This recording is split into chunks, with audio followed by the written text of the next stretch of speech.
தமிழ் பற்றோடு நீங்க என்ன விஷயம் எடுத்து கூறுங்கள். முடிஞ்ச எங்களால் எனது பெயரை கழுகு மாப்பிள வேட்டைக்காரன் கழுகு மாப்பிள அடிவாரத்தில் வேட்டையாட வளம் வந்து விற்கப்பட்டது. அற்புதமான மான்குட்டி ஒன்று பார்த்தேன். அற்புதமான மான்குட்டி ஒன்று பார்த்த மனசு ஒரு ஆசை. ஆகா, இந்த மான்குட்டி நம்மளுக்காண்டி பிறந்திருக்கா இல்ல நம்ம தான் இந்த மான்குட்டிக்காண்டி பிறந்திருக்குமா? அடைந்தால் இந்த மான்குட்டி அடை மணிச்சு பக்கத்தில் பார்ப்பது மான்குட்டியாகப்பட்டது. விட ஆரம்பித்தது மானோட நானோட நானோட மானோட மானோட நாட்டோட திரைப்படத்துக்கு உள்ள போகுது. அடைந்தெடுத்து நிறுத்திருக்கார் முதல் காவல்ல மாணவர்கள். இரண்டாவது காவல்ல உயிர் தோழி என்று சொல்லக்கூடிய பெண்மகள் மாணவர்கள். மூன்றாவது காவல்ல தலைவிக்கிற ஸ்தானத்தில் நிற்கிறீங்க. கண்ணால் காண்பதுமை காதால் கேட்பதுமை தீர விசாரித்தனமை. கண்ணால் கண்டது என்ன, காதால் கேட்டதுன்னு தீர விசாரித்தனம் தெரியும். அகத்தின் அழகு முகத்தில் தெரியும். ஒருத்தர் பார்த்தாலும் தெரியும் நல்லவங்களை கெட்டவங்க. சில பேர்ட்ட பேசி பார்க்கணும், சில பேர்ட்ட பேசாம பார்க்கணும். சமயம் அறிந்து பேசு, சமயம் அறிந்து பேசு. சில சமயம் பேசாமல் இருந்து பழகு அப்படிங்கிற மாதிரி இடமாகப்பட்டது உங்களிடம். இடத்துல என்ன இருக்கு ஏது இருக்கு என்பது உங்களுக்கு தான் தெரியும். நான் இடத்துக்கு எப்போதுமே உங்க இடத்துல தீர விசாரித்து மான்குட்டியை பிடிச்சி நம்பிக்கை வந்திருக்கு. அப்படி இருப்பதால நீட்டி நினைக்கிறேன் பார்க்குது காட்டி காட்டி மறைக்குது இந்த காலையே காவலுக்கு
உங்களுடைய இடத்துல என்ன இருக்கு ஏது இருக்கு என்பது உங்களுக்கு மட்டும் தான் தெரியும். நான் இடத்துக்கு புதுமையாக வந்தால் உங்களிடத்தை தீர விசாரித்து மான்குட்டியை பிடிச்ச நோக்கத்தோடு இருக்கேன். கூறுங்கள் பார்ப்போம். ஐயா வேண்டுவரை எங்கள் திரைப்பணத்திற்குள் கட்டுக்காவலை மீறி உள்ளே நீங்கள் வர நினைத்ததும் இல்லாமல் வராத ஒன்றை வந்ததாக சொல்கிறீர்கள். அதற்கு மான் வந்ததாக காரணம் வேற. காவல் என்ற கடமையில் கண்ணும் கருத்துமாக இருக்கும் பொழுது என்னையும் அறியாமல் எந்த வகையில் உங்கள் மான் என் மனத்திற்கு உலக சிறிது வாய்ப்பில்லை. ஒரு பொய்யை மறைக்க 100 பொய் சொல்ல நேர்மாகவே உங்கள் மான்கு இல்லை என்பதை மீண்டும் உறுதியாக கூறுகிறேன். காரணம் வந்தாரை வாழ வைக்கும் இந்த தமிழகத்திலே வந்தவங்களுக்கு வரவேற்பு கொடுக்க தெரியலையே அப்படின்னு நீங்கள் என்னை பார்த்து குறை சொல்லிவிடக் கூடாது அப்படிங்கிற ஒரே ஒரு காரணம் தான். ஆமா, அதனால நான் என்ன சொல்றேன்னா உங்க மான் எத்தனையோ காடு எத்தனையோ வனம் இருக்கு, அங்கெல்லாம் நீங்க போய் தேடி பார்க்கலாம். அதை விட்டுட்டு நேரம் இங்கதான் மான் இருக்கு அப்படின்னு எதை வச்சு இப்படி நீங்க உறுதியா சொல்றீங்க அப்படிங்கிறது எனக்கு நல்லா தெரியல. ஏன்னா இப்ப உள்ள காலம் எல்லாம் பாவம் உருவக்கம் பலி உருவக்கம் போய்கிட்டு இருக்கு. தப்பு செஞ்சவன் தண்டனை அனுபவிக்கணும், உப்பு தின்னவன் தண்ணி குடிக்கணும் அப்படிங்கிறது பழமொழி. ஆனா இப்ப காலம் மாறி போச்சு. ஏன்னா ஒரு ராஜா என்ன பண்ணாரு, அன்னதானத்துக்கு ஏற்பாடு பண்ணாரு. அன்னதானத்துக்கு ஏற்பாடு பண்ணி அன்னதானம்லாம் சமையல் நடந்துகிட்டு இருக்கு. அந்த சமயத்துல ஒரு பருந்து என்ன பண்ணுது, பாம்பை தூக்கிக்கிட்டு வருது. அதுக்கு நேரம் சமைக்கிறதுக்கு நேரம் பாம்பை தூக்கிக்கிட்டு வருது. பாம்பை தூக்கிக்கிட்டு வரும் பொழுது இந்த பாம்பு பருந்தோட பிடியில இருந்து நழுவுது. நழுவுன உடனே இது என்ன பண்ணுது, பருந்து வேகமா அந்த பாம்பை இறுக்கி பிடிச்ச உடனே அந்த பாம்பு விஷத்தை கக்கிடுச்சு. இந்த கக்கின விஷம் எதுல போய் விழுந்துருச்சு, அன்னதானத்துக்கு சமைச்சாங்க பாத்தீங்களா அந்த சாப்பாட்டுல போய் விழுந்துருச்சு. இது ராஜாவுக்கு தெரியாது, சமைக்கிறவங்களுக்கும் தெரியாது, சாப்பிட போறவங்களுக்கும் தெரியாது.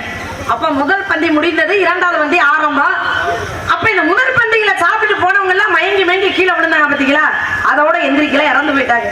இப்ப ஊருக்குள்ள பரவலா என்ன பேச்சு, ராஜா அன்னதானம்ங்கிற பேர்ல எல்லாரையும் விஷத்தை வச்சு கொன்னுட்டாரு அப்படின்னு பழி அவர் மேல போக. சித்திரகுப்தன் பாக்குறாரு, என்னடா இவருக்கு அதை பத்தி ஒண்ணும் தெரியாது, ஆனா பழி அவர் மேல போயிருச்சு. இந்த பாவ கணக்கு யார் மேல ஏத்துறது, ராஜா மேல ஏத்துறதா, இல்ல இந்த பாம்பை தூக்கிக்கிட்டு வந்துச்சே பறந்து அது மேல இந்த பாவ கணக்கை ஏத்துறதா, இல்ல விஷத்தை கக்குச்சே பாம்பு அது மேல இந்த பாவ கணக்கை ஏத்துறதா அப்படின்னு ஒரு குழப்பத்துல போய் யமதர்மன் கிட்ட கேட்கிற. யமதர்மன் அதை விட குழப்பத்துல இருக்கிறதுனால என்ன சொன்னாரு, கொஞ்சம் பொறுமையா இருப்பான், அதுக்கு பதில் சொல்றேன் அப்படின்னு சொல்லிட்டு இருக்காரு. அப்ப அடுத்து கொஞ்ச நாள் கழிச்சு அது வழியா ஒரு சாமியாரு சாப்பாடு இருக்கான்னு ஒரு வீட்டுல போய் கேட்கிறாரு. அவர் என்ன சொல்லியிருக்கான், ஒண்ணு இருக்கு இல்லைன்னா இல்லைன்னு சொல்லியிருக்கிறான். ஆனா அவர் என்ன சொல்றாரு, இந்த ஆருக்கு பாத்தீங்களா ராஜா விட்ட அரண்மனை, அங்க போங்க, ராஜா அன்னதானம் எல்லாம் போடுவாரு, அன்னதானம் எல்லாம் போடுவாரு, ஆனா விஷத்தை வச்சு கொண்டாலும் கொண்டு போடுவாரா, அதையும் பாத்துக்கங்கன்னு சொல்ல.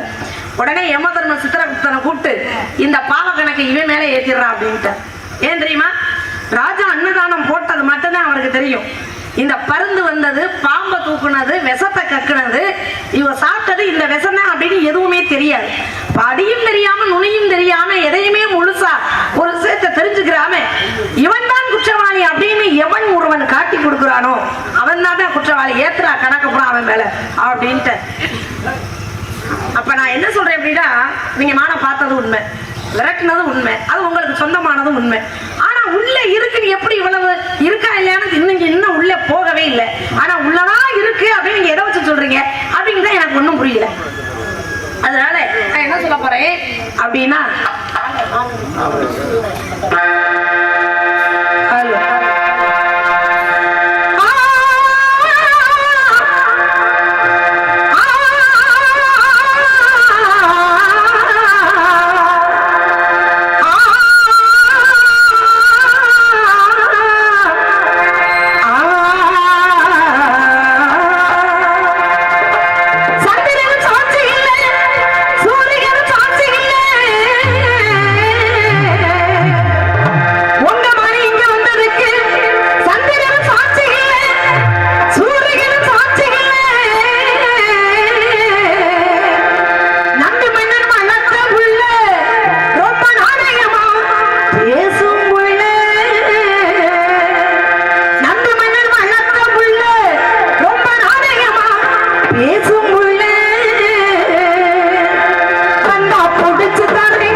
வந்தா போயிச்சுட்டா ரெண்டு நாடு வரல என்ன போயிச்சு ரெண்டு நாடு வந்தா போயிச்சுட்டா ரெண்டு நாடு வரல என்ன போயிச்சு ரெண்டு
நல்ல விஷயம் தான்.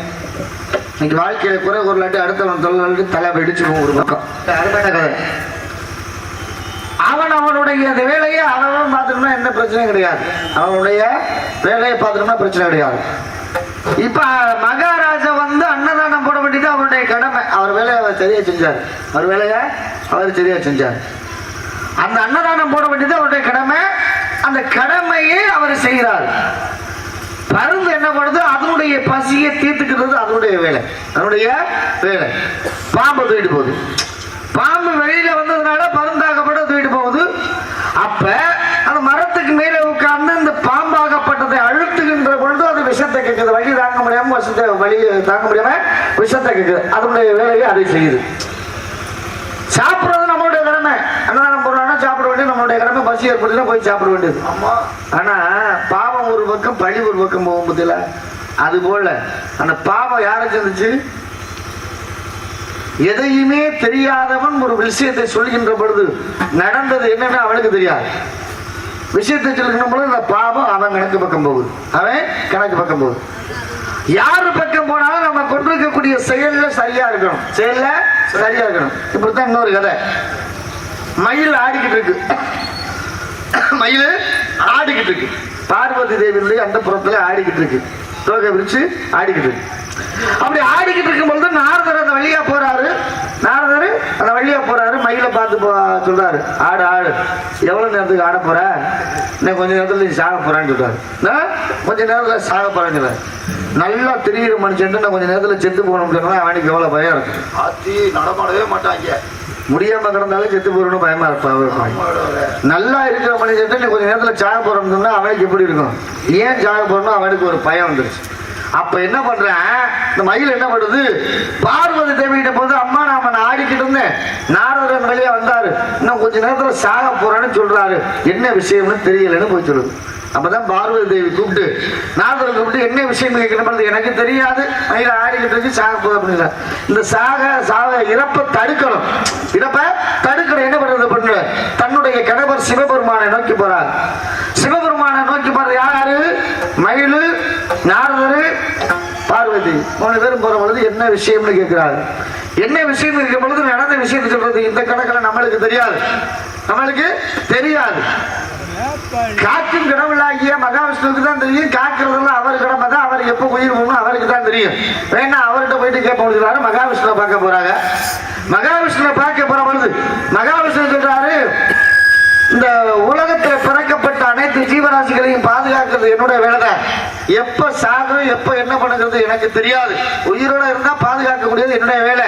உயிரோட இருக்கிற வரைக்கும் தான் பாதுகாக்க முடியும். அது எப்ப இறக்குதுன்னு எழுதப்பட்ட பிரம்மன் கிட்ட கேட்டா தான் தெரியும் சொல்றாங்க. அப்ப பிரம்மதேவன் போறாங்க, எல்லாரும் போறாங்க. யாராரு? மகாவிஷ்ணு, பார்வதி தேவி, சிவபெருமான், நாரதர், மயில்.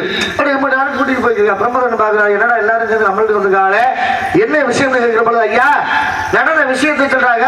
இந்த இறப்புல இருந்து இந்த மயிலை காப்பாற்ற என்ன பண்றது அப்படின்னு கேட்கிற பொழுது, ஐயா உலகத்துல பிறக்கப்பட்ட அனைத்து ஜீவராசிகளையும் உருப்பிடிச்சு போடுகின்ற பொழுது எழுதக்கூடிய தலையெழுத்து எழுதக்கூடிய நானே. எப்ப சாகும் என்னங்கிறது எழுதக்கூடியது நானே. ஆனா எப்ப சாகணும் எனக்கு தெரியாது. யம தர்மனை தான் நீங்க கேட்கணும் அப்படின்னு சொல்ல. சரி வாங்கன்னு பிரம்மாவை கூட்டிக்கிட்டு யம தர்மனை பார்க்க யமபட்டணத்துக்கு போறாங்க. அப்படி யமபட்டணத்துக்கு போறபோது என்னடா மும்மூர்த்திகளும் தேவியும் போற பார்வதி தேவியும் நாரதர் எல்லாரும் சேர்ந்து நம்மள்ட்ட தேடி இருக்காங்களே, என்ன விஷயம்னு கேட்க நடந்த விஷயத்தை சொல்றாங்க. நடந்த விஷயத்தை சொல்றாங்க. ஐயா உயிர் பிடிக்கிறது என்ன யம தர்மம் தான். ஆனா உயிரை பிடிக்கணுமா வேண்டாமா, நேரம் முடிஞ்சு போச்சு, காலம் முடிஞ்சு போச்சான்னு பார்த்து சொல்றது சித்திரகுப்தன் தான். இந்த பொறுப்பெல்லாம் என்னுடைய பொறுப்பு இல்ல. அவர் விதி முடிஞ்சு போச்சு, போய் பிடிச்சு வாங்க சொன்னா நானும் எங்கேயும் போய் பிடிச்சு வருவோம், இதான் எங்க வேலை அப்படின்னு சொல்றாங்க.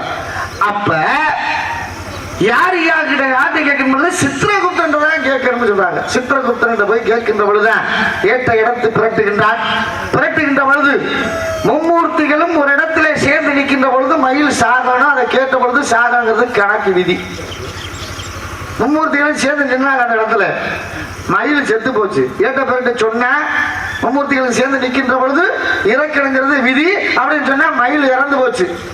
அப்பத்தான் யோசனை பண்ண சித்திரகுப்தனுக்கு ஒரு யோசனை வந்து, பேச ஆட்டுக்கு இருந்திருந்தா அந்த மயில் வாட்டில் இருந்திருக்கும். இப்ப செத்து போச்சே, நம்ம பிறட்டு சொன்னதுனால ஏட்ட பிறட்டு சொன்னால இந்த பாவம் நம்மளை சேருமோன்னு நினைச்சேன். அப்படி ஒவ்வொருத்தரும் யம தர்மம் நினைக்கிறா. பேசாட்டுக்கு சொல்லியிருந்தா சித்திரகுப்தனை காட்டாம இருந்தா நம்ம காட்டி விட்டோமே, இந்த பாவம் நம்மளை சேருமோன்னு அவன் நினைச்சான்.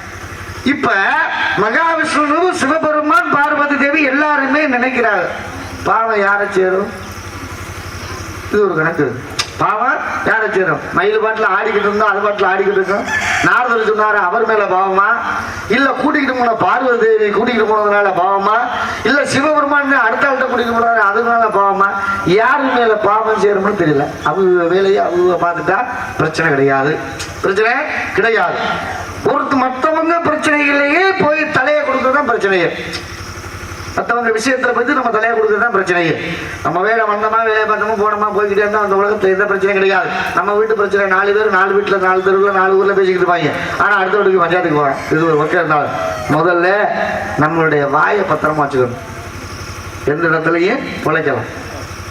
எதிரி அடிக்க வந்தாலும் அடிக்க வர வேண்டாம். ஐயா தெரியாம பண்ணிவிட்டேன், அடிச்சிடாதியா, அடிக்கிறேன்னா அடிச்சுட்டு போகணும். அடிக்க வரேன்னு அடிக்க மாட்டேன். அடிக்க வர வேண்டிய நம்ம எழுத்து நின்று என்ன பண்ணுவேன், ஒரு அடி அடிக்க வந்தேன் 10 அடி எடுப்பேன், 10 பேரை கூட்டு அடிப்பான். இது ஒரு பக்கம் இருந்தாலும் இப்படி எல்லாம் சொன்னாலும் என்னுடைய மானை பிடிக்காம நம்ப முடியாது. இருக்கிற இடத்தை விட்டு இல்லாத இடத்துக்கு தேடி போகணுங்கிற அவசியம் கிடையாது. மான் இந்த இடத்துல வராது, நீங்க சொல்லி இந்த இடத்துல வந்து போகக்கூடிய தன்மையாகப்பட்டது இருக்கு. அதனால இந்த மான்குட்டியை பிடிச்சிக்கிட்டு போகணும் அப்படிங்கிற நோக்கத்தோடு இருக்கு. மனிதனுக்கு ஒரு செயலாகப்பட்ட ஒரு நோக்கம் இருக்கு. அப்ப ஒரு நோக்கம் என்று இருந்தாத்தான் ஒரு லட்சியம் என்று சொல்லப்பட்ட நம்ம போற வழி சரியா தவறான முதல்ல நம்மளுடைய மனசாகப்பட்டது ஆராய்ச்சி பார்க்கணும். நம்ம எடுக்கக்கூடிய முடிவு சரியா இருக்குமா தவறா இருக்குமா, நம்மளுடைய மனது உள்மனதாகப்பட்டது ஆராய்ச்சி பேசினாதான் எடுத்தாதான் அந்த முடிவு சரியா இருக்கு. எப்ப பேசலாம் என்ன பேசலாம் அப்படின்னு பேசணும்னா எந்த முடிவு சரியா இருக்காது. அது போல நான் வேட்டைக்கு புறப்படுகிற போது இன்னைக்கு வேட்டைக்கு போட்டு வெற்றியோட தான் திரும்பி வருவோங்கிற ஒரு என்னுடைய உள்மனது சொன்னதுனால இந்த வேட்டைக்கு வந்திருக்கேன். அப்படி வேட்டைக்கு வந்தேன் வெளியே போக முடியுமா, போக முடியாது. அப்படி இருப்பாங்க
சந்தோஷம் இருக்கும். இறைவன் கொடுத்து நினைப்பதை எவராலும் தடுக்க முடியாது. அவரை தடுக்கணும் முடிவு பண்ணிட்டா யாராலும் கொடுக்க முடியாது. ஒரு நரி ஒண்ணு உட்கார்ந்துட்டு இருந்திருக்கு. சரி. திடீர்னு சிங்கம் உருமுறை சத்தம் கேட்டிருக்கு. கேட்ட உடனே நரி திரும்பி பார்த்திருக்கு. இந்த நரியத்தான் அது விரட்டிக்கிட்டு வருது. அப்ப இதுகிட்ட இருந்து தப்பிக்கணுமே அப்படின்னு நினைச்சு வேகமா அந்த நரி ஓடுது. ஓடும் போது வேற வழி இல்லை, இதுக்கு மேல ஓட முடியாதுன்னு அதுக்கு தெரிஞ்சு போச்சு. உடனே என்ன பண்ணது, ஒளிகிறதுக்கு இடம் இருக்குமான்னு பாக்குது. ஒரு சின்ன குகை, அந்த நரி மட்டும்தான் உட்காரலாம், அதுக்கப்புறம் இடம் இல்லை. போய் அளவுக்கு என்ன பண்ணுச்சு, அதுக்குள்ள போய் நுழைஞ்சிருச்சு. உட்கார்ந்துதான் இருக்கலாம், படுக்க முடியாது, ஒண்ணும் பண்ண முடியாது. அப்படி ஒரு சின்ன குகை. உள்ள போய் இருந்த உடனே இந்த விரட்டிக்கிட்டு வந்த சிங்கம் என்ன பண்ணுது, ரொம்ப சின்ன இடம் தானே, எப்படி இருந்தாலும் இந்த நரி வெளியில வராம இருக்காது. வந்த உடனே நம்ம பிடிச்சிருவோம்னா இது வாசல்லே உட்கார்ந்துருக்கு. இந்த நரி கொஞ்ச நேரம் இருந்து பார்த்துச்சு, கண்ணை மூடிக்கிட்டே இருந்து பார்த்துச்சு.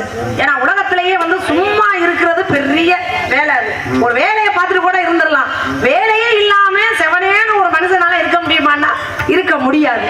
அப்ப இந்த நரி என்ன பண்ணுச்சு, தனக்குள்ளேயே பேச ஆரம்பிக்குது. பொழுது போகணுமே, நம்ம ஏதாவது பேசணும் அப்படின்னு சொல்லிட்டு காலை தொட்டு கேட்டுருக்கு, நான் எவ்வளவு பெரிய ஆபத்துல உட்கார்ந்து இருந்தேன், நீ எனக்கு என்ன உதவி பண்ணல அப்படின்னு கேட்டோன்னே, என்னங்க தலைவரே, உங்களை இந்த அளவுக்கு நான் தூக்கிக்கிட்டு வந்ததே நான் தானே, இல்லைன்னா அங்கனையில கடந்திருப்பேன்னு சொல்ல. சரி, நீ என்னை காப்பாத்திருக்க, உன்னை நான் பாதுகாக்கிறேன் அப்படின்னு. அடுத்து காது கிட்ட கேக்குது, நீ எனக்கு என்ன உதவி பண்ண அப்படின்னு. காது சொல்லுது, என்னங்க சிங்கம் உருமுன உடனே முதல்ல நான் தானே கேட்டேன், நான் கேட்டதுக்கு அப்புறம் தானே நீங்க திரும்பி பார்த்துட்டு ஓடுனீங்க, நான் தானே அதை சொன்னேன்னு சொல்ல. சரி, உன்னையும் காப்பாத்துறேன், உதவி பண்ணிருக்க அப்படின்னு சொல்லி அடுத்து கண்ணு கிட்ட கேக்குது, நீ என்ன எனக்கு உதவி பண்ண அப்படின்னு. அப்ப கண்ணு சொல்லிருக்கு, ஓடி வரும்பொழுது இந்த இடத்துல இப்படி ஒரு குகை இருக்குன்னு காமிச்சு கொடுத்ததே நான் தானே, நான் காமிச்சு கொடுத்தவன தானே நீங்க அது உள்ள ஒடியாந்து உட்கார்ந்தீங்க, என்ன தலைவரே அப்படின்னு சொல்ல. சரி, உனக்கும் பாதுகாப்பா இருக்கேன்னு சொல்லிட்டு வாளுகிட்ட கேக்குது. வாளுகிட்ட என்ன கேக்குது, நீ என்ன உதவி பண்ண. இந்த நரி ஓடும்போது என்ன செய்யும் தெரியுமா, வாழை இந்த ரெண்டு காலுக்கு இடையில மடக்கி வச்சுக்கிட்டு தான் ஓடும், யாரும் முடிச்சு விடுவாங்க. அப்ப இந்த வாழை சொல்லுது, இல்லங்க தலைவரே, நான் அதுக்கெல்லாம் முன்னாடி இருக்கு, ஒன்றும் பிரச்சனை இல்லை, நான் பின்னாடி இருக்கேன், எட்டி பிடிச்சிச்சுன்னா என்னையத்தான் பிடிக்கும், அதனால நான் ரெண்டு காலுக்கு ஊட ஒளிஞ்சுக்கிட்டேன்னு சொல்ல. அப்ப இவ்வளவு பேரும் உதவி பண்ணும் போது நீ மட்டும் என் காலுக்குள்ள ஒளிஞ்சுக்கிட்டு வந்திருக்கிய, இப்ப பாரு உன்னை என்ன பண்றேன்னு சொல்லிட்டு இந்த வாளை வெளியில விட, குகையில இருந்து வெளியில விட. சிங்கம் உட்கார்ந்துட்டு இருந்துச்சா, வாழை புடிச்சிச்சு, இழுதுச்சு, நிறைய தின்னுட்டு போயிருச்சு. சரி. அப்ப ஒரு மனிதனால் ஐம்புலன்களையும் அடக்கி ஆளணும். அப்படி அடக்கி ஆளான ஒரு விஷயத்துல வெளியில விட்டுட்டாலும் அந்த நாளும் இது வழியா வந்துடும், இந்த வாழை போனது மாதிரி. அது மாதிரி உலகத்துல யாரும் எதையும் சொல்லாதவங்களும் இல்ல, எலும்புலாராக எதை வேணாலும் இன்னைக்கு உலகத்துல பேசுது, அது வேற விஷயம். இருந்தாலும் நம்மளுடைய கடமை என்ன, கடமையை செய்ய பலனை எதிர்பார்க்காது அப்படிங்கிற மாதிரி உறுப்புகள்ல உடம்புல எல்லாமே முக்கியமான விஷயம். என்ன இது பெருசு அது சின்னது அப்படிலாம் சொல்ல முடியாது. இப்ப எல்லாத்தையுமே ஒரே மாதிரி நினைச்சாதான் ஒரு மனிதன் வாழ முடியும் அப்படிங்கிற ஒரு கணக்கு இருந்தாலும் கூட நான் என்ன சொல்ல போறேன், என்ன சொல்றீங்க, ஆனா சொல்லலாமா, நீங்க தேடி வந்த மானுக்கு உண்டான அடையாளத்தை சொல்லுங்க. மானுக்கு உண்டான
வந்து இப்ப எங்க அண்ணன் வருவார் பாருங்க.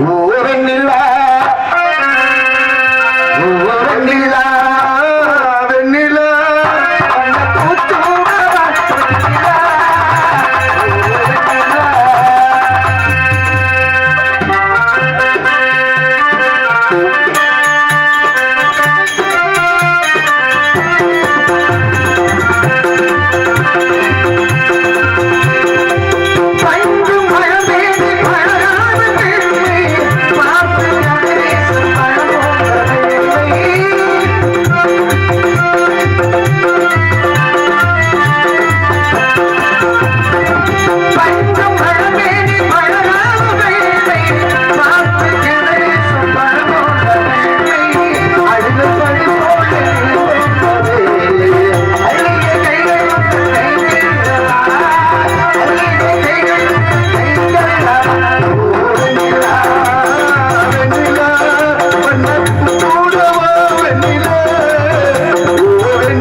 என்ன நடக்குது பார்க்காத மாதிரி இருப்பீங்களா? ஒரு ஆளு மான தெரிவந்தேன்னு சொன்னார்ல, இப்ப அவர் என்ன சொல்றாரு தெரியுமா? நான் மான தேடி வரல, ஒன்னதான் தேடி வந்தேன்னு சொல்றாரு. அது ஒண்ணுதான் கல்யாணம் உனக்கு. இப்ப நீங்க முதல்ல சொல்லிருக்கலாம்ல. முதல்ல சொல்லியிருந்தா நாடகம் முடிஞ்சிருக்குமே. வந்தது யாரு தெரியுமா? யாரு? குலக்கடவுள் முருகப்பெருமான். அவரையே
நீலனாக வந்தவனு நான் தான். ஏற்கனவே தெய்வயானையை திருமணம் பண்ணிருக்கீங்க. உங்களுக்கு நான் இரண்டாம் தரமாகத்தான் வரப்போறேன். தாரம் இரண்டாக இருந்தாலும் தரத்தில் முதலாவதாக இருக்க வேண்டும். மக்கள் எல்லோரும் அழைக்கும் பொழுது வள்ளி என்ற என்னுடைய பெயரை முன்னால் வைத்து வள்ளி தெய்வயானை சமேத சுப்பிரமணியராக இந்த உலகத்திற்கே காட்சி தர வேண்டும் முருகா. அப்படி ஆகட்டும்.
அமைதியாக இருந்து இந்த நாடகத்தை வள்ளிக்கும் முருகனுக்கும் நடந்த திருமண விழாவிலே கலந்து கொண்ட அனைத்து பொதுமக்களுக்கும் திருமண விழாவிற்கு சிறந்த முறையிலே ஒளிபெருக்கி சூப்பர் நைஸ் மறக்கவே முடியாது அன்பு உள்ளம் அவர்களுக்கு, இதை பணிபுரியும் தொழிலாளர்களுக்கு மற்றும் ஆபரேட்டர் அன்பு உள்ளங்களுக்கு மனமார்ந்த நன்றி. வணக்கம்.